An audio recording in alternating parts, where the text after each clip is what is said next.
రాష్ట్ర ప్రభుత్వం మరి ముఖ్యంగా జగన్మోహన్ రెడ్డి గారు దోచుకుంటూ దాచుకుంటూ దొరల్లాగా మాట్లాడుతూ ప్రజల్ని మభ్యపెడుతూ చివరికి ప్రతిపక్ష నేత మీద అక్రమ కేసులు బనాయించి అక్రమంగా నిర్బంధం చేయటం, ఆలు లేదు చూలు లేదు కొడుకు పేరు సోమలింగడు అన్నట్టుగా ఇన్నర్ రింగ్ రోడ్డు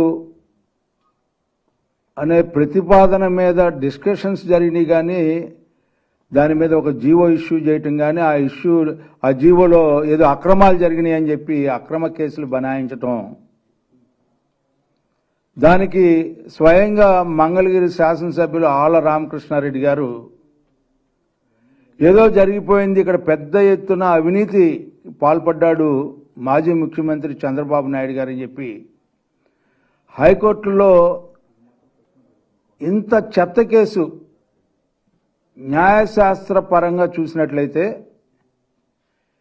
న్యాయ కోవిదులు చెప్పే మాట ఏంటంటే, ఇంత దుర్మార్గంగా సెలెక్టివ్ ప్రాసిక్యూషన్ని ఇనిషియేట్ చేసినటువంటి ఈ ప్రభుత్వాల్ని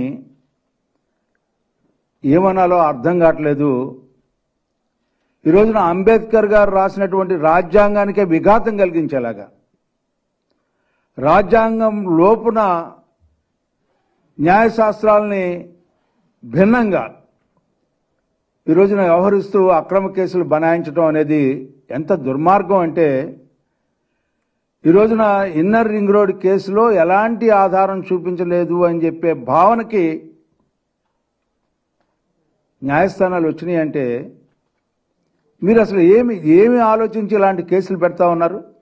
దేనికి పెడతా ఉన్నారు అంటే, ఈ రోజున మీ నాయనే నిరూపించలేకపోయాడు. ఎన్నో కమిషన్లు వేసి ఎక్కడ కూడా అవినీతి మచ్చ అనేది అంటకుండా బయటకు వచ్చినటువంటి వ్యక్తి 15 సంవత్సరాలు ముఖ్యమంత్రిగా చేసి 15 సంవత్సరాల పైగా ప్రతిపక్ష నేతని ఈ రోజున మీరు ప్రజల్లో నమ్మించాలి, ప్రజల్లో ఏదో జరుగుతుందని చెప్పి భ్రమ కల్పించాలని చెప్పే ప్రయత్నం ఇంతకంటే దుర్మార్గం ఏముంటుందండి?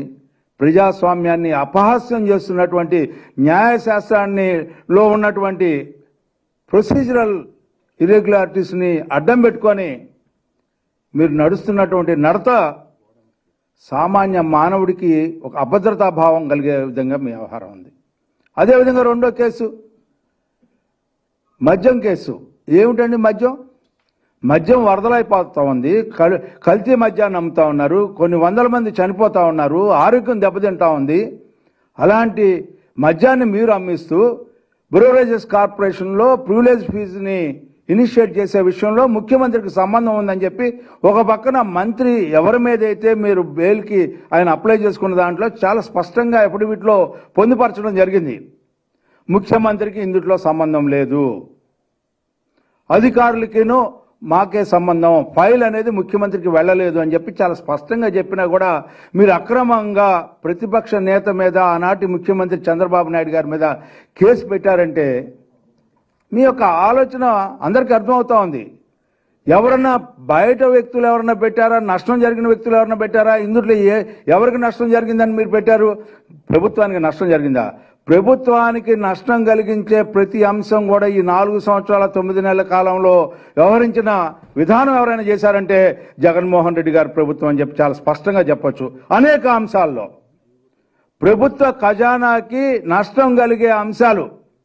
ఇవాళ మద్యం విషయంలో ఎంత దుర్మార్గం అండి! సెకండ్స్ మీరే అమ్మిస్తున్నారు. ఒక 10 రూపాయలకి తయారయ్యే వస్తువుని 30 రూపాయలు అని చెప్పి, అంటే 2 ఇంతలు పెంచి అందుట్లో మీరు లోపాయికారుగా కిక్ బ్యాక్స్ తీసుకున్నటువంటి ఈ రోజున తాడేపల్లి పాలసీలోకి పోతా ఉండే రోజు డిజిటల్ పేమెంట్స్ లేవు. ఈ రోజున అన్యాయంగా అక్రమంగా ప్రజలను తాగించడమే కాకుండా దాని మీద ఎక్సైజ్ సుంకాన్ని కూడా మరుగున పరిచి డబ్బు సంపాదించుకుంటున్నటువంటి ప్రభుత్వం మీదైతే ఇవాళ అలాంటి మాటలు మేము మాట్లాడుతున్నామని చెప్పి, వాస్తవాలు మేము ప్రజలకు తెలియజేస్తున్నామని చెప్పి తిరిగి మా మీద దొంగ అన్నట్టుగా మా మీద కేసులు పెడతా ఉన్నారంటే ఇది ఎంతవరకు న్యాయం అని చెప్పి నేను అడుగుతా ఉన్నా. ఈరోజు న్యాయస్థానాలు ఈ రోజున న్యాయాన్ని రక్షిస్తా ఉన్నాయి. అంబేద్కర్ రాజ్యాంగాన్ని ఈ రోజున రక్షించే న్యాయస్థానాలకి శతకోటి వందనాలని చెప్పి మీకు మనం చేస్తా ఉన్నా. అంతేకాదు ఈ రోజున మద్యం కేసులో మీరు వ్యవహరించిన తీరు చాలా చాలా చాలా చాలా చాలా ప్రజాస్వామ్యాన్ని అపహాస్యం చేసి మౌలిక సూత్రాలకే భంగం కలిగించే విధంగా what ever the fundamental rights were given by the constitution is being infringed by this bloody government. It's true, it's a fact. కాదా అని చెప్పి నేను అడుగుతా ఉన్నా.